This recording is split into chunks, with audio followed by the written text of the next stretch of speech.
Efforts continue toward preserving a historic battlefield here in eastern North Carolina. The Battle of Wise Fork took place during the Civil War and spanned current-day Lenoir and Jones counties. The battlefield is now on the National Register of Historic Places, but as WITN first reported back in March, an NCDOT interchange plan threatens to impact it. Alyssa Hefner spoke with an advocacy group about why they feel it's important to continue preserving the historic site. She joins us live on the battlefield with more. Alyssa? Concerned citizens held a meeting this morning to educate the public about Wise Fork Battlefield and its rich history and why it would be an injustice for the NCDOT to place an interchange on the site. Eastern North Carolina is home to several Civil War sites, but one in Lenoir and Jones counties holds special meaning to some residents. How many ancestors camped here, fought here, and the over 2,000 that were either wounded, died, or captured?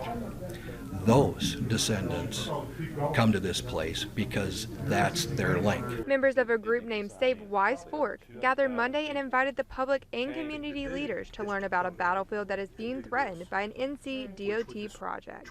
We just hope that they will consider what we're trying to do here. We're just a bunch of concerned citizens, see it very important to save the battlefield for future tourism. If approved, the future of I-42 will run from Raleigh to Morehead City and include an interchange at the corner of Wise Fork Road and US 70. Since its proposal, however, members of Save Wise Fork have voiced strong oppositions. Now in a battle of their own against DOT, they say they've sat down and talked with the NCDOT secretary about alternatives.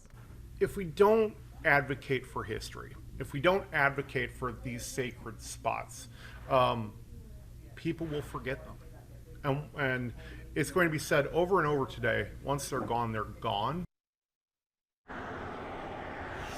I also reached out to the NCDOT and they did confirm that they had a meeting last week to discuss the interchange. They said they would continue to study the impacts that it would have on the area. They said they also proposed 12 alternate plans, and this one was what the community was in support of most. Reporting live in Lenoir County, Alyssa Hefner, WITN News. All right, thanks, Alyssa. And the advocacy group says if the NCDOT moves forward with the interchange, the battlefield would also lose its Civil War trail mile markers and 2 monuments. It says it will not stop protesting until the project is moved.